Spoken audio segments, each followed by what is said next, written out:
but I don't got you.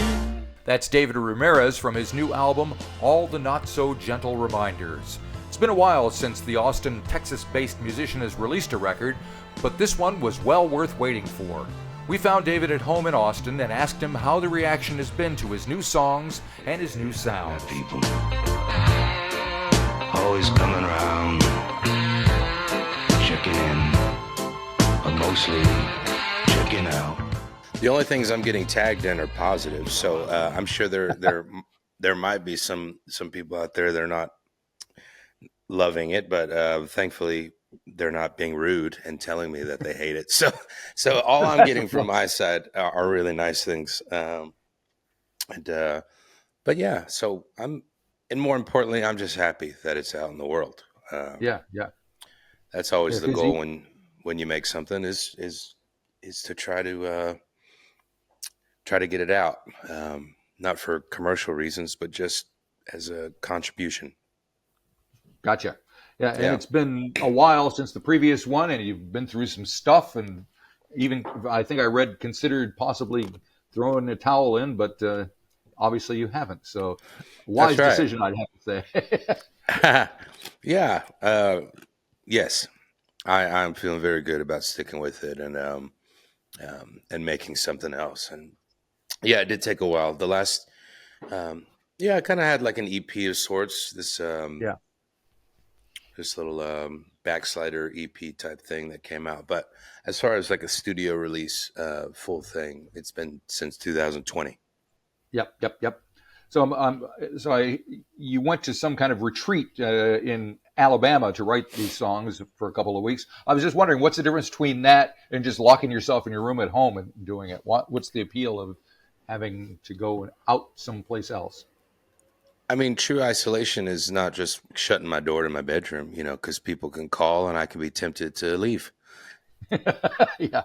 Okay. That's simple. Yeah. When I'm in the middle of nowhere, people can surely call, but I can't go meet them at the closest bar to have a drink, So, not that I'm necessarily tempted to go to a bar, but because it had been so long since I had written anything, I was afraid of it. And had I had temptations to just, answer a phone call and go hang out with any and everybody, then I would have taken that opportunity because I don't think I really wanted to sit down and wrestle with some of the stuff that was building up in me. So to get out in the middle of nowhere was very important for me because I was kind of forced to.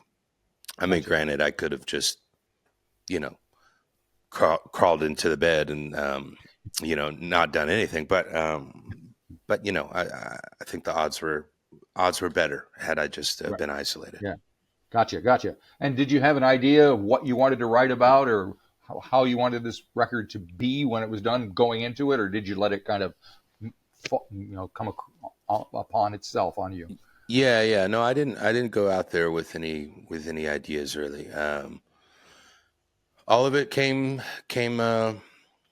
All of it started bubbling out whenever when I first got out there, it's been nice to be able to talk about the writing process on this one because even as far as stories or lyrics, I didn't have anything like that in the back of my mind. So most of this record was written by just just my little MIDI keyboard or small dinky little recording demos on GarageBand of guitar, piano, and most of the music was written first for this. And then based off that vibe and based off that feeling that the music was giving me, then I would sit down and write lyrics.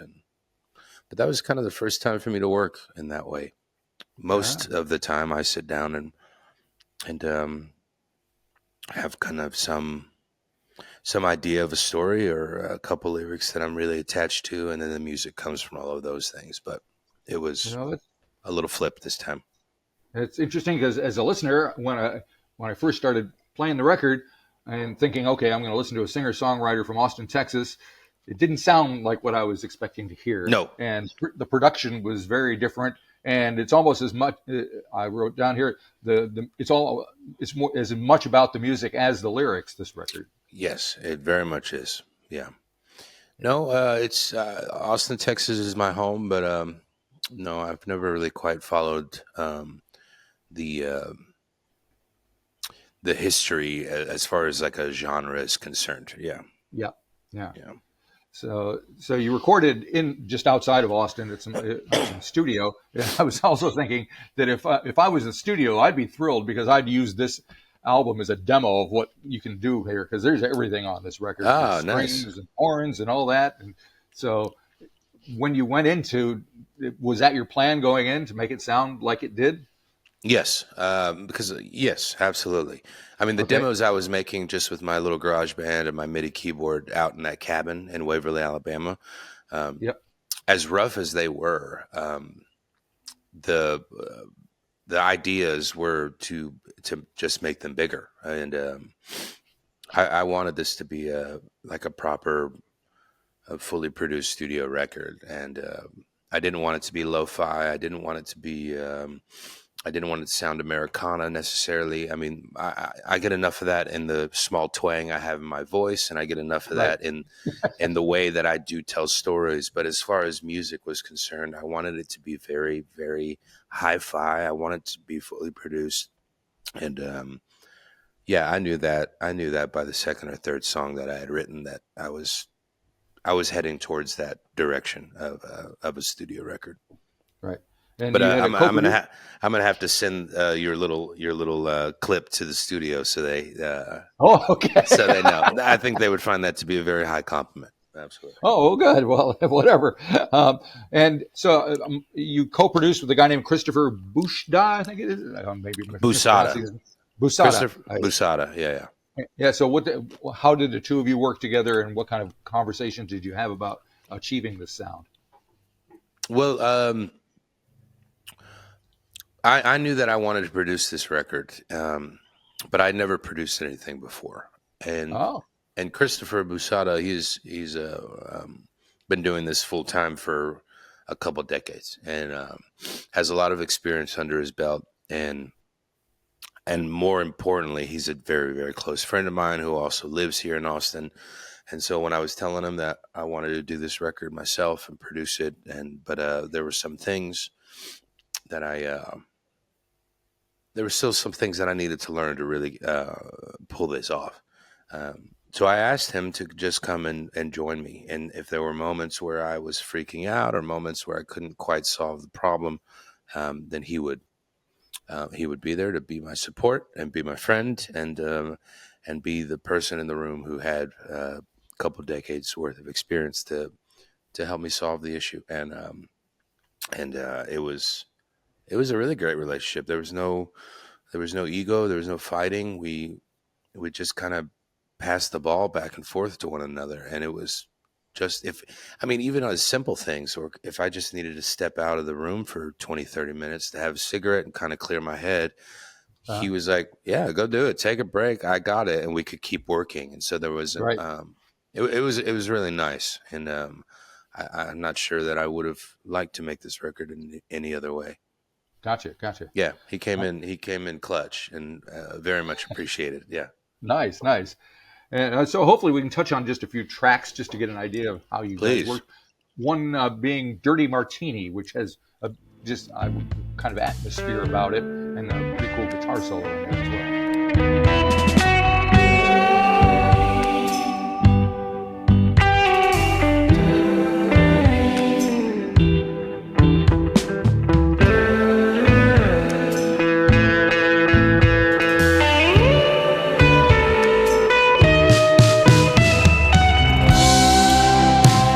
Take it easy, they say.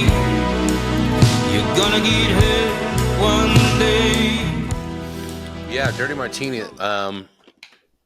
So when I got back from that cabin in Waverly, Alabama,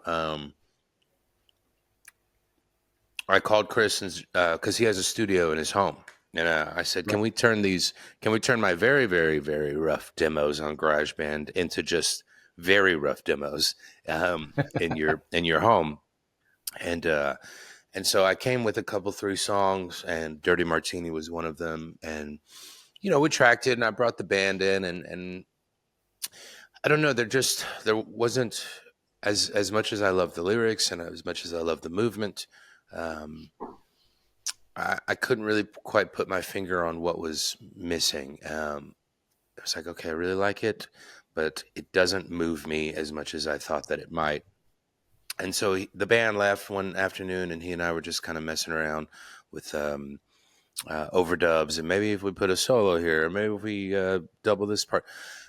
And we got to the end, and I was like, what if we extend the ending and you chop it here and build it up here? And then all of a sudden, this song became like this little doo-wop thing and evolved into like a very psychedelic rock and roll Pink Floyd type of thing.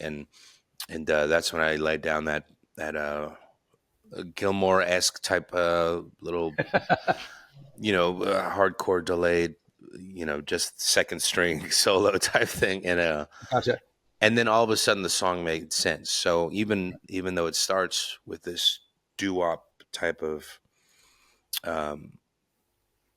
feel, as long as we knew where it was going to end, then we could slowly build to get us to that place.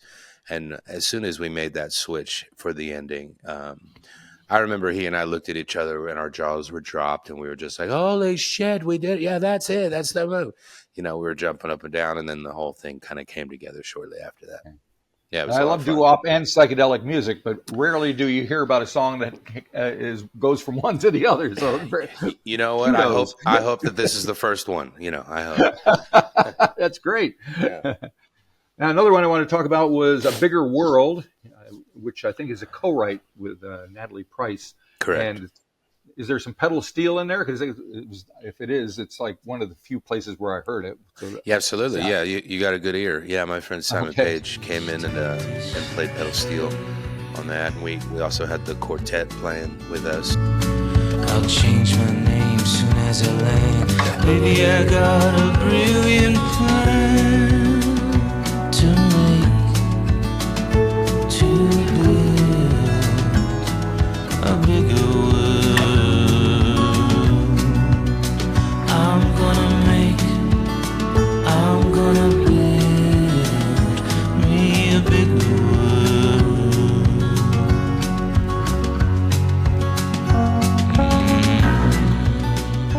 And yeah, I wrote that with Natalie Price here, actually right here on this piano. oh, nice. She came over one day and we were just tossing around ideas, and she brought up the idea of a bigger world, and trying to live in a place with a little more anonymity, and I just love that idea. And so we took that and ran with it, and when I was messing around with it as far as demos are concerned, you can't just have that be a very basic folk tune. It's called A Bigger World, so let's make this big, and Yep. and let's make this lengthy, and just build and build and build. And right before, around the time we were writing that, I just fell in love with this artist out of Belgium called Warhouse, and he has a record called Ha Ha Heartbreak that Okay. just takes these what could be easily produced as pretty simple folk tunes, and he just builds and builds and builds. And so when it came time to produce A Bigger World, I just basically ripped off everything that he did, and Nice job. and I think we did a pretty good job, or at least a decent job as to getting what we And are wanted. those real strings in there? Yes, sir. Yeah, that was my first time to work with string players and write string arrangements. And That's a pretty big deal, isn't it? I mean, writing string arrangements isn't like rock and roll. You have to know something. You have to know what you're doing. Yeah, for sure. Well, thankfully, my friend James Wesley Essery, he was also in the band in the studio, and he has a lot of knowledge in that world. So we sat down, and I would hum basic parts, and tell him which sections I'd like to hear things, and just knock notes out on a piano. Right. But when I left his house, then that's whenever he kind of got down to real business, and was able to expand on my ideas and elevate my ideas, and put them on staff paper and make it very real. And Cool. and had he not been there the day they came in, I would have just been like, I don't know, play it louder, you know. So so he helped out a whole bunch with not just the pre-production of the strings, but while they were sitting underneath the microphones, conducting them on what and how to play. Cool. Yeah, it was really nice. It's followed by Holiday Crush, which one thing I noticed about there is a journey within a lot of these tracks, and this one almost goes. I'm an old guy, so I hear stuff from the 50s or the 60s and 70s a lot. And the Doors, "Riders on a Storm" at the end of this, it was like, wait a minute, that sounds what's that Oh, doing in interesting. there? Oh, cool. What's that doing in there? That's funny. I haven't had that reference yet, but I hear it. Yeah, I hear it. Oh, okay. I'm not nuts. All right, very good. Oh, I probably should have known that you'd be going back home. 'Cause nobody ever shacks up with their holiday crush, crush, crush, crush, crush, crush, crush. Yeah, I like Holiday Crush. That's that I think that song probably gave us the hardest time in the studio. I think goodness, we may have cut that one like 3 times. Right. And then even after we got like the foundation to a place that we all agreed on, um, I think there was like probably like a full day, maybe. It's been a minute now, but yeah, it was a pretty frustrating piece because we were just like, well, what next? What next? I remember we brought in a singer thinking that would be the direction, like more of a Rolling Stones type thing, and just have like this gospel singer coming in, and she did a bang up job, but it just didn't fit. And yeah, that one was a really hard one. So now when I listen to it, I'm so glad we stuck with it and not just said, well, we'll revisit it in a couple years for another record. 'Cause Gotcha. I think it's really cool. All right. I'll pick one more. The last track, "Dreams Come True," Yeah. which your vocal kind of stood out for me on that one. I was wondering if you're familiar with Harry Nilsson, if you listen to him much, because there was something about that there. Yeah, I love Harry Nilsson. Dreams do come true, but only with you. I like the long shot. I like the long shot. I like the long shot. Only with you. I like the long shot. Yeah, I love that song so much. Actually, my friend who I was talking about, who I did the strings with, James Wesley Essery, Yep. he had that piano part written for a minute. And he asked me to come in a few years ago to write lyrics. And we were originally going to give this song to a friend of ours who was working on her record. And I remember us being in the studio making this album that we're talking about now. And I wanted another song to end it. And none of the songs we had tracked yet were appropriate in my mind, for an ending. Right. And so I asked James, did that song ever make it to our friend? Or is that still kind of flying around in the world? And he said, dude, we wrote it. You can put it on the record. And I said, you know what? You're right. It's going on the record. And Yeah. and so we went in and taught the band. And that one came together relatively easy. And it's just so beautiful and might be one of my favorite recordings I've ever done. Yeah. And I love singing. I mean, I take my vocal notes from so many different singers, from Fiona Apple to Tom Waits to, Right.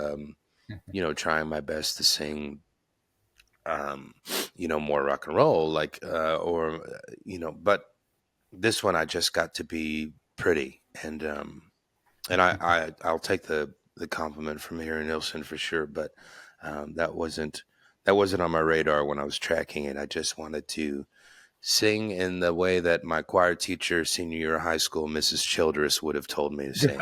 And that one Nice felt, one.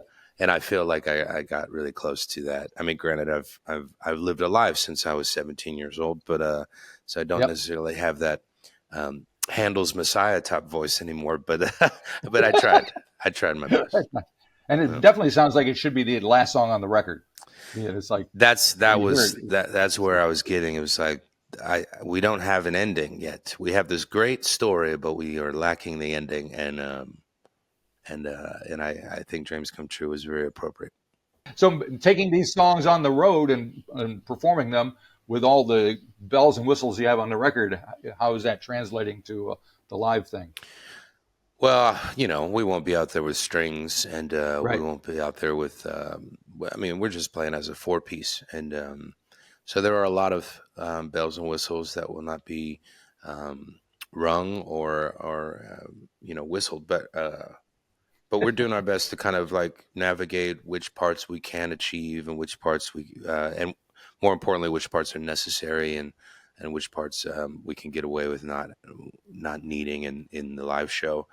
And but we did play Friday, and we played quite a bit of the new songs. And I think after 3 more rehearsals, we'll get there.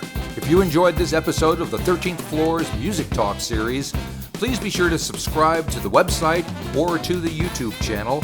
Follow us on Facebook or Instagram and wherever you find your podcasts. There's a whole lot more to discover.